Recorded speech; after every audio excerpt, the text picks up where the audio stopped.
नमस्कार।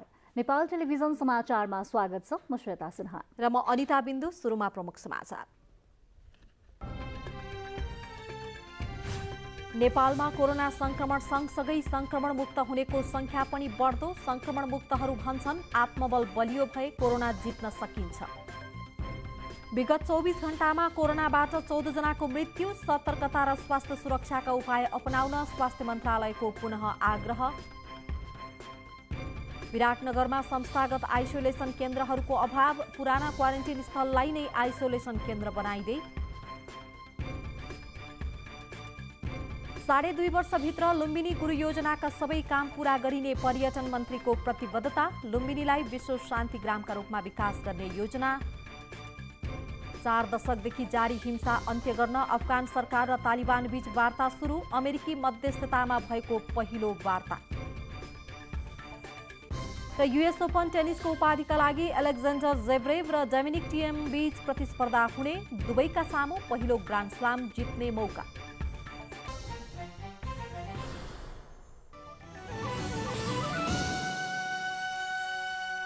समाचार विस्तारमा। नेपालमा कोरोना भाइरसको संक्रमण फैलन थालेको करिब 6 महिना भएको छ।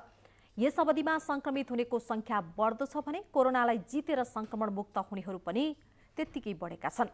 स्वास्थ्य सावधानी अपनाउँदै पनि यदि संक्रमण भइहाले पूर्ण आत्मबलका साथ सकारात्मक सोच राख्न सके कोरोनाबाट मुक्त हुन सकिने अनुभव संक्रमण मुक्त भएकाहरूले व्यक्त गर्ने गरेका छन्। यसैगरी संक्रमितलाई घर परिवार छरछिमेक र सबैतिरबाट हौसला र साथ सहयोग दिन पनि उनीहरूले सुझाएका छन्। कोभिड-19 को संक्रमण भइहाले पनि बलियो आत्मबलका साथ जनस्वास्थ्यको मापदण्ड पालना गर्दा सहजै निको हुने अनुभव संक्रमण मुक्त हुनेहरूले व्यक्त गर्नुभएको हो। नेपालमा कोभिड-19 को संक्रमण रोकथाम, नियन्त्रण र उपचारको पछिल्लो अवस्थाबारे जानकारी दिन स्वास्थ्य तथा जनसङ्ख्या मन्त्रालयमा आयोजित नियमित प्रेस ब्रिफिङमा व्यक्त गरेको अनुभव हो यो।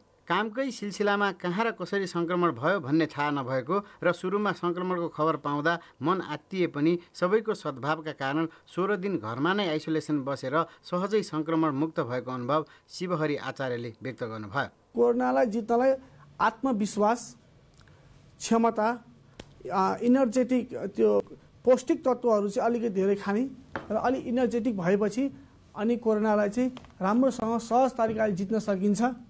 कोरोनादेखि नआत्तियौँ, आफू पनि सतर्क हौँ र अरूलाई पनि सजग गरौँ। त्यस्तै अर्का उत्तर कुमार काफ्लेले पनि संक्रमणको खबर पाउँदा दुखित बनेको तर सम्पूर्ण सहयोगीको सद्भाव र मायाका कारण आत्मबल बलियो हुँदा 15 दिनमा संक्रमण मुक्त भएको बताउनुहुन्छ।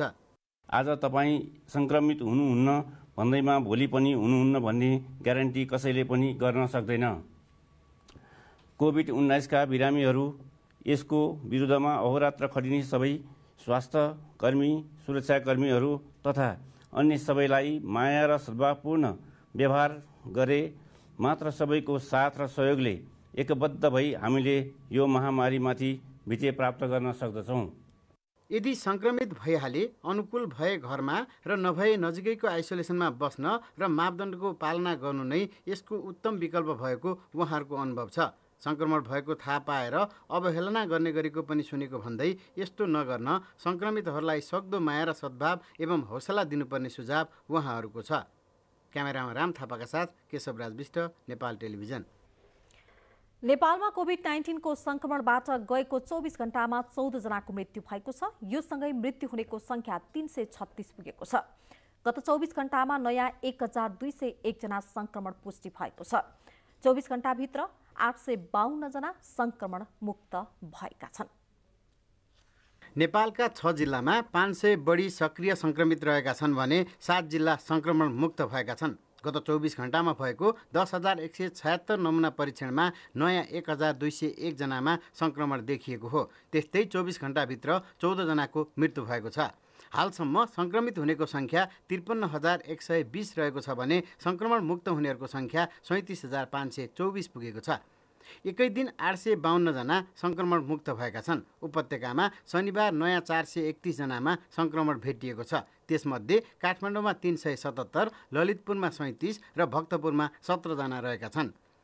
हाल आइसियुमा 160 जना र भेन्टिलेटरमा 24 जना उपचाररत रहेको तथ्याङ्क छ।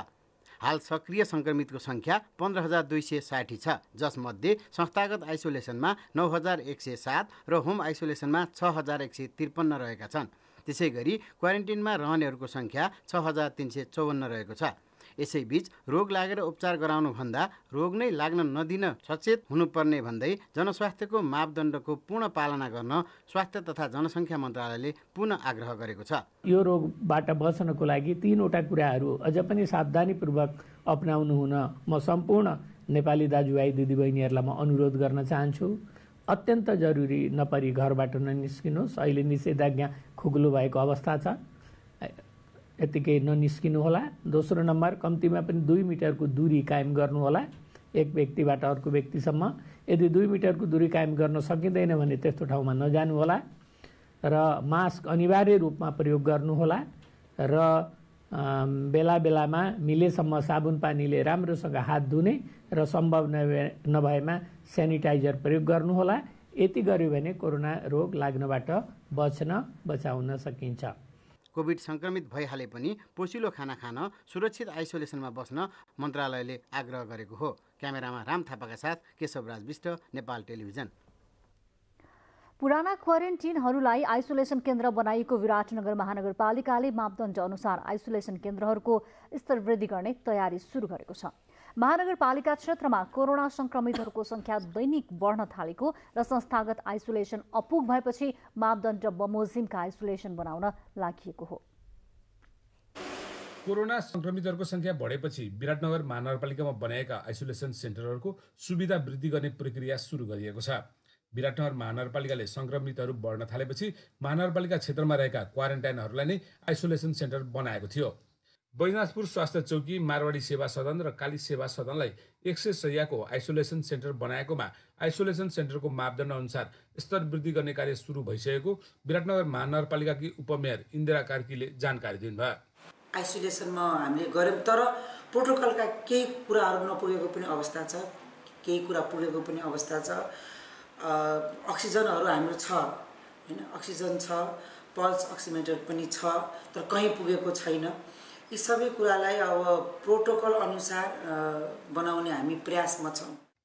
मारवाडी सेवा सदन आइसोलेसन सेन्टरमा 21 दिन बसेर उपचार गराई निको भएका मजदुर नेता किशोर धमलालले विराटनगर महानगरपालिकाको आइसोलेसन सेन्टरहरू स्तरीय नै पाएको बताउनु भयो। कसैलाई सिंगल बेड थियो, कसैको लागि डबल बेड थियो। अब वाइफाईको व्यवस्था राम्रो थियो, टिभी थियो, पङ्खाहरू सबै चल्थ्यो। खानेकुराहरू पनि अब बिहान दुध र अन्डा दिने, अनि त्यहाँ पछाडि बिहानको खाना दाल भात तरकारी, त्यहाँ पछाडि दिउँसो नास्ता, बेलुका फेरि रोटी तरकारी, खाना खानेलाई खाना थियो। लकडाउन र निषेधाज्ञा खुकुलो बनाएसँगै कोरोना संक्रमितहरूको संख्या बढ्न थालेको छ। विराटनगर महानगरपालिकामा दैनिक कोरोना संक्रमित थपिएपछि आइसोलेसन बेडको अभावमा अझै पनि धेरै कोरोना संक्रमितहरू होम आइसोलेसनमा बस्न बाध्य छन्। भाद्र 26 गतेसम्म विराटनगर महानगरपालिका क्षेत्रमा 624 जना होम आइसोलेसनमा बसिरहेका छन्। लक्षण देखिएका र रोग लागेका कोरोना संक्रमितहरूले सुविधा सम्पन्न आइसोलेसन सेन्टरमा बस्नुपर्ने चिकित्सकहरूले बताइरहेका बेला विराटनगर महानगरपालिकामा आइसोलेसन शय्याको भने अभाव हुँदै गएको छ। मोहन मानन्दर, नेपाल टेलिभिजन, प्रदेश नम्बर 1, विराटनगर। औषधि व्यवस्था विभागले मापदण्ड विपरीत सेनिटाइजर उत्पादन गर्ने 5वटा उद्योगलाई कारवाही गरेको छ। मानव स्वास्थ्यमा गम्भीर असर पार्ने विषाक्त मिथानोल रसायन प्रयोग गरेर सेनिटाइजर उत्पादन गरेपछि काठमाडौँका 4 र भक्तपुरका 1 गरी 5वटा उद्योगलाई क्षतिपूर्ति सहितको जरिवाना र बन्द गर्ने तयारी गरिएको विभागले जनाएको छ। काठमाडौँको हाइजिन सोप एन्ड केमिकलले उत्पादन गरेको instant hand sanitiser original, Aadhar chemical and food इन्डस्ट्रिजले उत्पादन गर्ने एडभान्स ह्यान्ड सेनिटाइजर, सर्स केम कम हर्बल प्रोडक्टले उत्पादन गर्ने instant hand sanitiser, refreshing gel र सूर्यमुखी हर्बल प्रोडक्टले उत्पादन गर्ने सूर्यमुखी ह्यान्ड सेनिटाइजर तथा भक्तपुरको नेपाल कायाकल्प उद्योगले उत्पादन गरेको इन्स्ट्यान्ट ह्यान्ड सेनिटाइजरमा विषाक्त मिथानोल रहेको पाइएको विभागका महानिर्देशक नारायण प्रसाद ढकालले जानकारी दिनुभयो। मापदण्ड विपरीत उत्पादन गरिएका ती सेनिटाइजर प्रयोग नगर्न विभागले सर्वसाधारणलाई सूचना मार्फत आग्रह पनि गरेको छ। विश्रामपछि बाँकी समाचार। संस्कृति पर्यटन तथा नागरिक उड्डयन मन्त्री योगेश भट्टराईले आगामी 2.5 वर्षभित्र लुम्बिनी गुरु योजनाको बाँकी काम पूरा गरिने प्रतिबद्धता व्यक्त गर्नुभएको छ। लुम्बिनीको आज स्थलगत निरीक्षणका क्रममा मन्त्री भट्टराईले लुम्बिनी गुरु योजनाको काम सकेपछि तिलौराकोट, देवदह र रामग्रामको थप विकासमा सरकारले काम गर्ने पनि बताउनुभयो। लुम्बिनीलाई विश्वको शान्ति ग्रामका रूपमा विकास गर्ने योजना सरकारले बनाएको पनि मन्त्री भट्टराईले बताउनुभयो। सन् 1978 मा जापानिज वास्तुकलाविद प्रोफेसर केन्जो टागेले बनाएको लुम्बिनीको गुरु योजना 42 वर्ष बितिसक्दा पनि हालसम्म 80% मात्रै काम सम्पन्न भएको छ।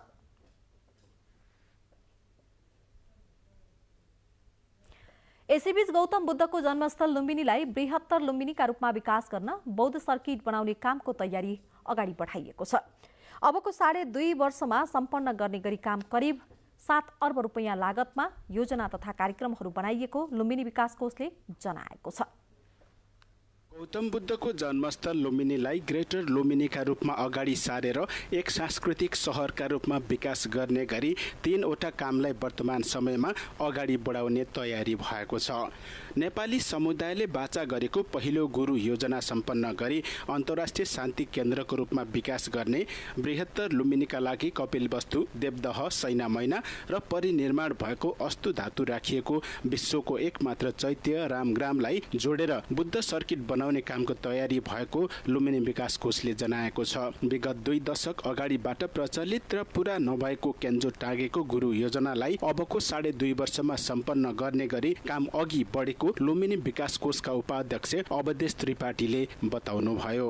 लुम्बिनीलाई केन्द्रमा पारेर भगवान बुद्धको 29 वसन्त बितेको कपिलवस्तु दरबार क्षेत्र, त्यस सँगसँगै सैना मैना, मामा गाउँ देवदह र अन्तिममा परिनिर्माण भएपछि उहाँको धातु राखेर बनाएको विश्वको एकमात्र ऐतिहासिक चैत्य रामग्राम, यतिलाई जोडेर भैरवा एयरपोर्टको पनि लगानी भइसकेको छ। लुम्बिनीमा सम्पन्न हुने गुरु योजनाका लागि अझ 2.5 वर्षको समय र करिब 7 अर्ब बजेट अनुमान गरिएको लुम्बिनी विकास कोषले जनाएको छ। नेपालका गौरवको योजना मध्ये अत्यन्तै राम्रो ढङ्गले काम गरेकाले लकडाउनका समयमा पनि काम निरन्तर भएको छ। कोभिडका कारण पर्यटन शून्य हुँदा 7 करोड घाटा भए तापनि गत आर्थिक वर्षमा आर्थिक र भौतिक दुवैमा 95% प्रगति भएको लुम्बिनी विकास कोषका कायम मुकायम सदस्य सचिव ज्ञानेन्द्र राईले बताउनुभयो। अहिले राष्ट्रिय गौरवको आयोजनाहरूमध्ये चाहिँ एकदमै आउटस्ट्यान्डिङ नै हामीले पर्फर्मेन्स चाहिँ एचिभ गर्यौँ। करिब 1200 बिघामा फैलिएको पुरातात्विक सहर लुम्बिनीलाई बौद्ध मार्गीको मात्र नभएर विश्वका सबै मानवको आस्था र शान्तिको उद्गम स्थल मानिन्छ। केन्जो टाँगेको योजनालाई साकार बनाउन सबै तहबाट एकसाथ लाग्न सकेमा यहाँको विकास र पूर्वाधार साँच्चीकै हेर्न लायक धार्मिक पर्यटनका लागि विश्वको ध्यान आकर्षित गर्न सक्षम हुनेछ। मेलन गाहा, नेपाल टेलिभिजन, प्रदेश 5, बुटवल। यसैबीच संस्कृति, पर्यटन तथा नागरिक उड्डयन मन्त्री योगेश भट्टराईले पोखरा क्षेत्रीय अन्तर्राष्ट्रिय विमानस्थलको निर्माण प्रगति सन्तोषजनक रहेको बताउनु भएको छ। आज विमानस्थलको स्थलगत निरीक्षण गर्नुहुँदै मन्त्री भट्टराईले तोकिएको समय 10 जुलाई 2021 सम्ममा काम सम्पन्न हुनेमा विश्वास व्यक्त गर्नुभयो। विमानस्थल निर्माणसँगै प्राविधिक हिसाबले वरिपरिका अग्ला डाँडा काट्नुपर्ने र नजिकै रहेको फोहोर विसर्जन स्थललाई व्यवस्थित गर्ने काम पनि सँगसँगै अघि बढाइने उहाँले जानकारी दिनुभयो।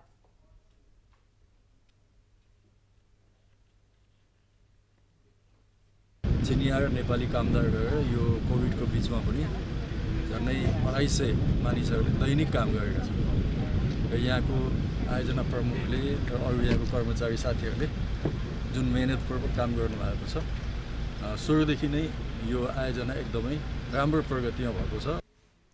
राष्ट्रिय गौरवको आयोजनाको रूपमा रहेको पोखरा क्षेत्रीय अन्तर्राष्ट्रिय विमानस्थलको 64% काम सम्पन्न भएको आयोजनाले जनाएको छ।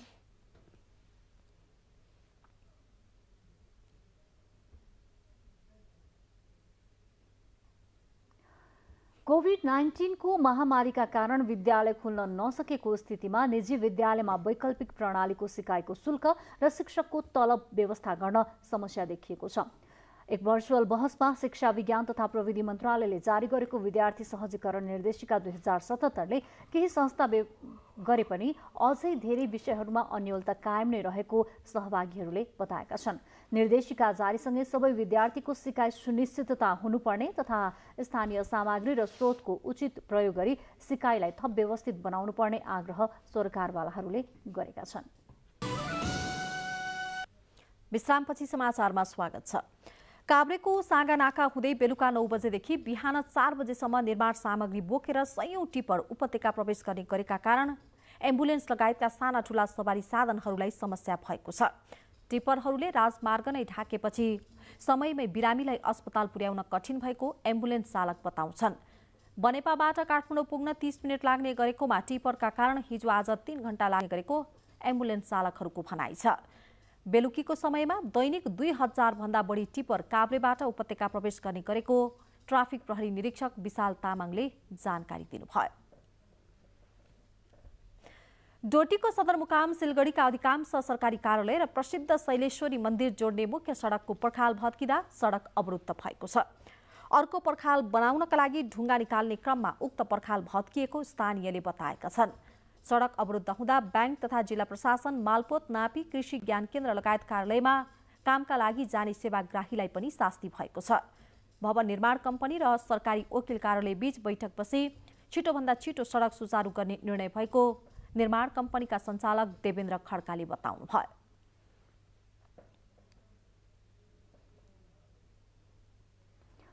फेरि कोरोना संक्रमणकै प्रसंग। कोरोना डरलाग्दो भाइरस हो भन्नेमा धेरैलाई जानकारी भइसकेको छ। यति हुँदाहुँदै पनि कतिपय व्यक्तिले अझै स्वास्थ्य सावधानी अपनाउने गरेको पाइँदैन। सावधानी नअपनाउँदा कस्तो चुनौती भोग्नुपर्छ त भन्ने बारेमा आजको कोरोना केयर।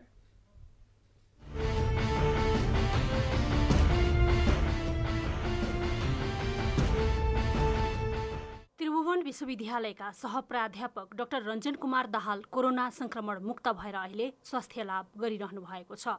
कोरोना भाइरसबाट बच्न अपनाउनु पर्ने सावधानीमा गरेको हेलचाक्राइका कारण आफू संक्रमित भएको उहाँको भनाइ छ। 13 दिन आइसियू सहित 18 दिनको अस्पताल बसाएपछि संक्रमणबाट बल्ल तल्ल मुक्त हुनुभएका डाक्टर दाहाल अहिले आफू जस्तो गल्ती कसैलाई पनि नगर्न सुझाव दिन थाल्नु भएको छ। नेपाल सरकारले सिकाएका अथवा हाम्रा स्वास्थ्यकर्मी अथवा हाम्रो विशेषज्ञ डाक्टर साहबहरूले सिकाउनु भएको जुन थियो त्यो रुल होइन, तपाईँको मास्क लाउने, हातमा सेनिटाइजर बेला बेलामा लगाइरहने र सामाजिक दूरी राख्नुपर्छ भन्ने कुरालाई हामीले के गर्यौँ भने सुरुमा हामी एकदमै कडामा थियौँ हाम्रा कामहरू गर्दा, तर पछि बिस्तारै त्यसमा चाहिँ हामीले धेरै कम्प्रोमाइज गर्दै गयौँ। भन्यौँ एक किसिमले हेलचक्राइ गऱ्यौँ भन्नुहोस् न होइन। र मैले हेलचक्राइ गरेरै मैले दुःख पाएँ। मलाई एकदम कुनै शङ्का छैन। मैले एकदम राम्रोसँग प्रष्टसँग भन्नुपर्दा मैले हेलचक्राइ गरेकै हो। त्यो हेलचक्राइ गरेको किन गरेँ त भन्दा मैले कम्प्रोमाइज गरेँ कति कुरामा। भइहाल्यो नि त, अब कति कचकच गर्नु भने जस्तो लाग्ने अनि त्यस्ता कुराहरू हुँदो रहेछ। अनि अब अलिकति तपाईँको मिटिङ सिटिङमा बस्दा कुराकानी गर्दाखेरि आफूभन्दा मान्यजनहरू हुनुहुन्छ, उहाँहरूलाई चाहिँ अब एक किसिमको सम्मान दिने रहर लाग्ने। हाम्रो अब नेपाली हाम्रो संस्कृति छ होइन, अथवा त मास्क फुकालेर तपाईँको चाहिँ एउटा एकदम सभ्य तरिकाले बोल्नुपर्छ भन्ने सोच हाम्रो दिमागमा आउने। अनि त्यस्ता खालका गल्तीहरू जस्तो मैले मान्छेहरू खोकिरहेका छन् भने पनि मैले मास्क फुकालेर कुराहरू गर्ने, त्यस्ता खालको कामहरू गर्नु मैले हुँदैन थियो। त्यो गल्तीहरू मैले गरेको छु। अनि सेनिटाइजरहरू लगाइराख्नुपर्छ। अब साबुन पानीले हात धुने भने तपाईँको सधैँ त्यो सम्भव नहुन सक्छ मिटिङमा बसिरहेको बेलामा अथवा अरू त्यस्तै कामको बेलामा त्यो सम्भव हुँदैन। तर सेनिटाइजर तपाईँको खल्तीमा तपाईँले सानो बट्टा लिएर हिँडिराख्नु पर्दो रहेछ भन्ने कुरो बुझ्यो।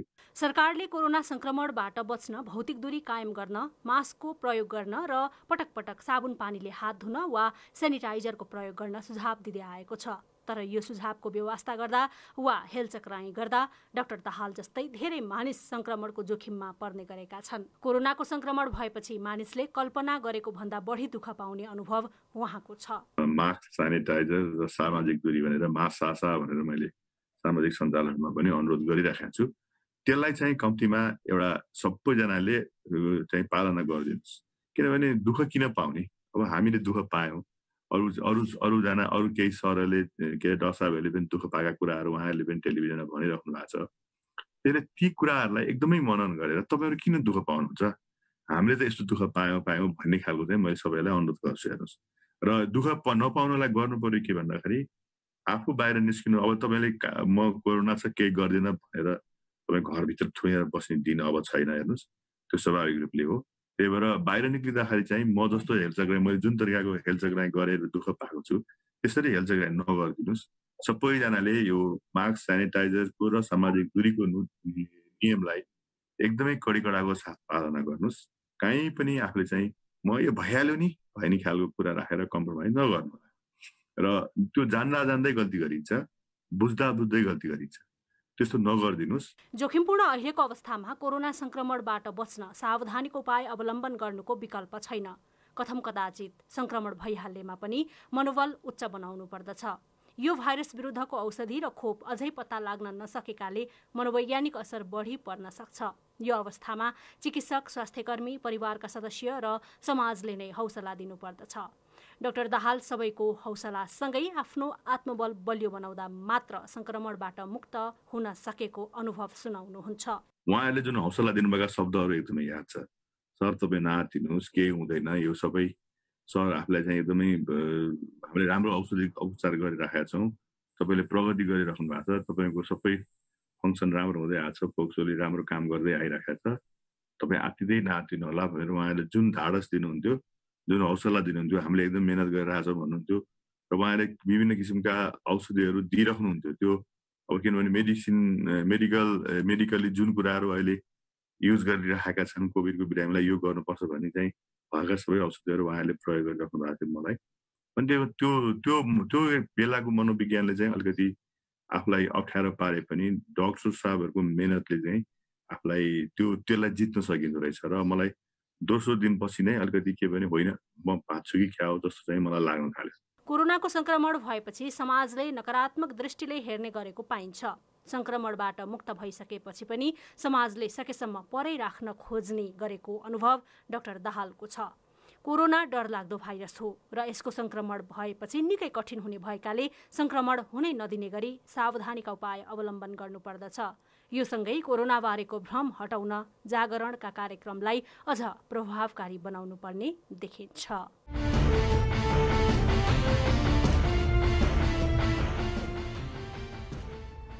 महामारी अनुकूल प्राथमिक उपचारको अभ्यास भन्ने मूल नाराका साथ आज विश्व प्राथमिक उपचार दिवस मनाइएको छ।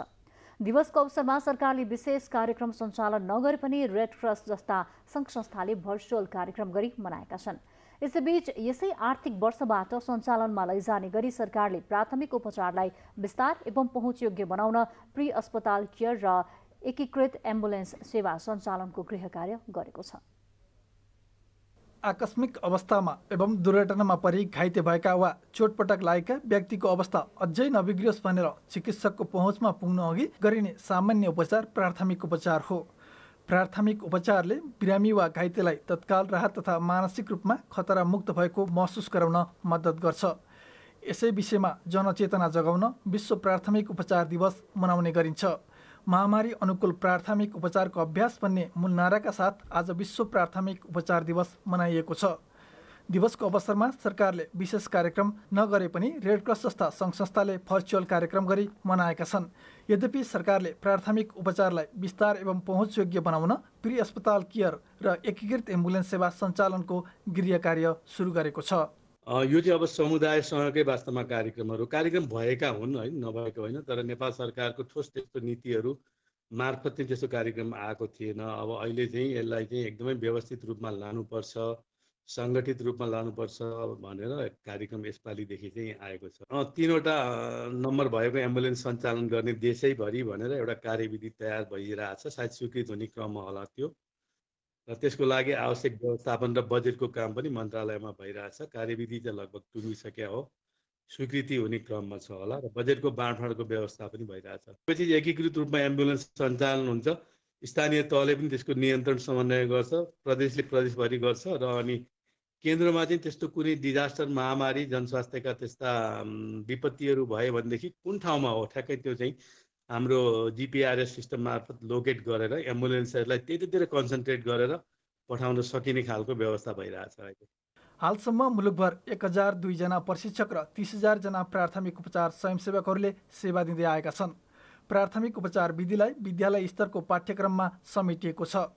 नेपाल रेड क्रस सोसाइटीले आफ्नो स्थापना कालदेखि नै प्राथमिक उपचार सेवालाई प्राथमिकतामा राखेर कार्य गर्दै आएको छ। प्राथमिक उपचारको महत्त्वका विषयमा समुदायमा जनचेतना जगाउने र प्राथमिक उपचार गर्ने स्वयंसेवकहरूलाई सम्मान गरी उत्प्रेरणा बढाउने उद्देश्यले हरेक वर्ष सेप्टेम्बर महिनाको दोस्रो शनिबार विश्व प्राथमिक उपचार दिवस मनाउने गरिन्छ। रोबिन दाहालको साथमा राजेन्द्र पोखरेल, नेपाल टेलिभिजन। खोटाङ स्थित दिगतेल बजार तथा आसपासका उपभोक्तालाई लक्षित गरेर सञ्चालन गर्न लागि सहरी खानेपानी आयोजना विवादित बनेको छ। दिगतेल, रूपाकोट, मजुवागढी, सोलमाको रम्बाखोला, माझखोला र काहुले मुहानको पानी उपयोगमा आफूहरूको मागलाई बेवास्ता गरेको भन्दै स्थानीयले विरोध गरेका हुन्। खानेपानी आयोजनामा पानीको मुहान उपभोग गरिरहेका सोलमा र नेर्पाका स्थानीयले आफूहरूका माग पूरा नगरेसम्म पानी लैजान नदिने अडान राखेका छन्। जबरजस्ती पानी लाने तयारी गरेकाले अवरोध गरिएको खानेपानी समन्वय समितिका संयोजक धनीराम राईले बताउनुभयो। 22 करोड 56 लाख रुपैयाँको लागतमा 18 महिनाभित्र काम सम्पन्न गर्ने गरी गत चैत्रमा शिलान्यास गरिएको आयोजनाबाट 1049 घरधुरीलाई पानी उपलब्ध गराउने योजना रहेको छ। आयोजनाको करिब 65% काम भने सकिसकेको बताइएको छ। म्याग्दीको बेनी नगरपालिका 4 सिंघामा सञ्चालित कालिज पालन फार्ममा पसेको चितुवालाई नियन्त्रणमा लिएर छाडिएको छ। बिहिबार बिहान पख कालिज फार्मभित्र पसेको चितुवालाई शुक्रबार राति 11 बजे मात्रै नियन्त्रणमा लिइएको हो। राष्ट्रिय प्रकृति संरक्षण कोष चितवन सौराहाबाट आएको प्राविधिकहरूको टोलीले फार्मभित्र पसेको चितुवालाई जीवितै नियन्त्रणमा लिई सामुदायिक वन क्षेत्रमा लगेर छाडिएको डिभिजन वन कार्यालय म्याग्दीले जनाएको छ। 450 वटा कालिजहरू पालिएको फार्ममा पसेको चितुवाले 68 वटा कालिज मारेको फार्मका प्रबन्ध निर्देशक शेरबहादुर केसीले जानकारी दिनुभयो।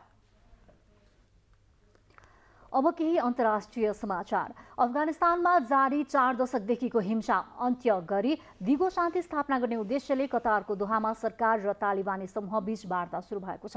अफगानिस्तानमा जारी लामो द्वन्द्वको अन्त्य गर्ने उद्देश्यले अमेरिकी मध्यस्थतामा तालिबान समूहसँग अफगानिस्तान सरकारले वार्ता सुरु गरेको हो। पछिल्लो समयमा दुवैतर्फका कैदीहरूको आदान प्रदानको विवादका कारण केही ढिला गरी वार्ता सुरु भएको छ। गत मार्च महिनामा हुने भनिएको वार्ता यसै कारणले पछि धकेलिएको र आजबाट सुरु भएको हो। अमेरिकी राष्ट्रपति डोनाल्ड ट्रम्पले अफगानिस्तानको युद्ध अन्त्य गर्न र सेनालाई स्वदेश फिर्ता लिनका लागि तयार भएपछि यो वार्ताको वातावरण बनेको हो। उहाँले यसलाई आफ्नो महत्त्वपूर्ण नीतिका रूपमा प्राथमिकता दिँदै आउनु भएको छ। त्यस्तै वार्ताको मध्यस्थताका लागि अमेरिकी विदेश मन्त्री माइक पोम्पियो पनि कतार पुग्नु भएको छ। विश्वभर कोरोना भाइरसको संक्रमणबाट अहिलेसम्म 9,20,144 जनाको मृत्यु भइसकेको छ। विश्व स्वास्थ्य संगठनले सार्वजनिक गरेको विवरण अनुसार विश्वभरि अहिलेसम्म 2,86,79,192 जनाभन्दा बढी कोरोना भाइरसबाट संक्रमित भएका छन्। विश्वमा कोरोना भाइरसबाट संक्रमित भएर पनि अहिले संक्रमण मुक्त भएकाहरूको संख्या पनि 2,05,94,884 पुगेको छ। हाल विश्वमा 71,64,164 व्यक्ति कोरोना भाइरसबाट संक्रमित अवस्थामै रहेका छन्। तीमध्ये 71,03,274 जनाको अवस्था सामान्य रहेको छ। त्यस्तै 60,890 जनाको अवस्था भने गम्भीर रहेको पाइएको छ। अनुपातमा हेर्दा कुल संक्रमित मध्ये झण्डै 79% संक्रमितको अवस्था सामान्य छ भने 1% को अवस्था मात्रै गम्भीर रहेको छ। यसैबीच भारतमा कोरोना भाइरसबाट संक्रमित भएकाहरूको दैनिक संख्या दिन प्रतिदिन वृद्धि हुँदै गएको छ। पछिल्लो 24 घण्टामा अहिलेसम्मकै सबैभन्दा धेरै 97,570 जना संक्रमित भएको अधिकारीहरूले जनाएका छन्। यसैबीच भारतमा कोरोना भाइरसबाट अहिलेसम्म कुल संक्रमितको संख्या 46 लाखभन्दा बढी पुगेको देखिएको छ। केन्द्रीय स्वास्थ्य मन्त्रालयले दिएको जानकारी अनुसार भारतमा कोरोनाकै कारण मृत्यु भएकाहरूको कुल संख्या अहिलेसम्म 77,472 पुगेको छ। कुल मृतक मध्ये 1,201 जनाको पछिल्लो 24 घण्टामा मृत्यु भएको पनि मन्त्रालयले जनाएको छ। भारतमा कोरोनाका कारण अहिलेसम्म कुल 46,59,985 जना संक्रमित भएको अधिकारीहरूको भनाइ छ। तीमध्ये 36,24,197 जना संक्रमण मुक्त भइसकेका छन्। शरद ऋतुलाई लक्षित गरी पर्वतीय पर्यटन खुल्ला गर्ने खबरले नेपालका पर्वतीय पर्यटन व्यवसाय उत्साहित बनेका छन्। कोभिड-19 का कारण गएको वसन्त ऋतुको आरोहण स्थगित गरेका 70% आरोहीहरू अबको शरद ऋतुका लागि इच्छुक देखिएका छन्। कोरोना महामारीका कारण अहिले खास गरी पर्यटन क्षेत्र नराम्रोसँग प्रभावित बन्न पुगेको छ। यही भदौ 16 गतेबाट सरकारले नियमित रूपमा अन्तर्राष्ट्रिय उडान सुरु गरेसँगै नेपालको पर्यटन क्षेत्रले फेरि गति लिने आशा पलाएको छ। यसका साथै हिमाल आरोहण र पदयात्रा खुला गर्न सीसीएमसीमा प्रस्ताव पठाएको संस्कृति पर्यटन तथा नागरिक उड्डयन मन्त्रीको अभिव्यक्तिसँगै पर्यटन व्यवसायमा आशा जागेको सरकारवालाहरूको भनाइ छ। हिमाल आरोहण र पदयात्रा खुला गर्ने समाचारले वसन्त ऋतुमा हिमाल आरोहणका लागि बुकिङ गराएका मध्ये 70% आरोहण दलले शरद ऋतुका लागि बुकिङ सारेकाले पनि पर्यटन व्यवसायमा उत्साह देखिएको नेपाल पर्वतारोहण सङ्घले जनाएको छ। प्राइभेट सेक्टर हामी उत्साहित छौँ कि नेपाल सरकारले अब टुरिज्म खोल्ने भनेर भन्यो, तर त्यहाँ अलिकति केही प्रावधानहरू चाहिँ जस्तै यो एक जिल्लाबाट अर्को जिल्ला अथवा एउटा गाउँबाट अर्को गाउँ अर्को गाउँपालिका नगरपालिका जाँदाखेरि चाहिँ स्थानीय स्तरमा चाहिँ बाहिरका मान्छेहरू आउन नदिने र विशेष गरी भेहिकलहरूको अनुमति नपाउने, बाटो लजहरू अझै पनि खुलिसकेको अवस्था छैन। यो सार्वजनिक रूपमा सरकारले चाहिँ सूचना जारी गर्नुपर्ने छ ताकि नेपालमा टुरिस्ट आइसकेपछि निर्विवाद रूपमा स्वतन्त्र रूपमा चाहिँ अपरेटरहरूले चाहिँ अपरेट गर्न पाउने प्रावधानको अथवा सूचना चाहिँ जारी गर्नुपर्छ भनेर हामीले चाहिँ फेरि लिखित र मौखिक रूपमा चाहिँ हामी सरकारलाई प्रस्ताव अथवा सुझाव दिएका छौँ। गत आर्थिक वर्षमा हिमाल आरोहणको रोयल्टी बापत मात्र सरकारले 56 करोड रुपियाँ र नेपाल पर्वतारोहण सङ्घले 12 करोड रुपियाँ आम्दानी गरेको थियो। इन्टरनेसनल फ्लाइट चाहिँ नि र इभन डोमेस्टिक फ्लाइटको अपरेसन ल्याइदियो भने चाहिँ नेपालमा अलरेडी बुकिङ भइसकेका, विशेष गरी यो स्प्रिङ सिजनमा मार्च अप्रिल र मेमा बुक भइसकेका ट्रेकिङ र एक्सपिडिसन गर्ने अथवा अन्य टुर गर्ने टुरिस्टहरूले त्यो टुरलाई चाहिँ यो अटोमा पोस्टपोन गरेको उहाँहरू आउन चाहिँ तयार छन्। अब international flight, regular flight, commercial flight चाहिँ अपरेट गरिदियो भने उहाँहरू आउनुहुन्छ र सबै पिकमा आरोहण गर्ने हरेक क्षेत्रमा चाहिँ ट्रेकिङ गर्न जानेहरूले आफ्नै अब इमिग्रेसनले व्यवस्था गरेअनुसार अथवा उनीहरू निषेधित क्षेत्र जाने छ अथवा संरक्षित क्षेत्र जाने छ भने पर्मिट लिएर जाने हो, त्यसमा समस्या छैन। नेपालमा रहेका 3310 हिमाल मध्ये आरोहणका लागि सरकारले साना ठुला गरी 414 वटा हिमाल खुला गरेको छ। प्रदीप चापागाई, नेपाल टेलिभिजन। प्रसङ्ग आर्थिक समाचारकै काभ्रेका किसानले यो वर्ष करोडौं मूल्यको तयारी फूल माटोमा गाड्नु पर्यो। मुख्य मौसममै कोरोना जोखिमका कारण बन्दाबन्दी गरिएपछि बजार नपाएर फूल नष्ट गरेका किसान फूल खेतीका लागि बनाइएका टनेलमा हिजो आज तरकारी खेती गरिरहेका छन्। एक रिपोर्ट। काभ्रेको बनेपा नगरपालिकामा पर्ने थापा गाउँमा रहेको यो टनेल खासमा फूल खेतीका लागि बनाइएको हो।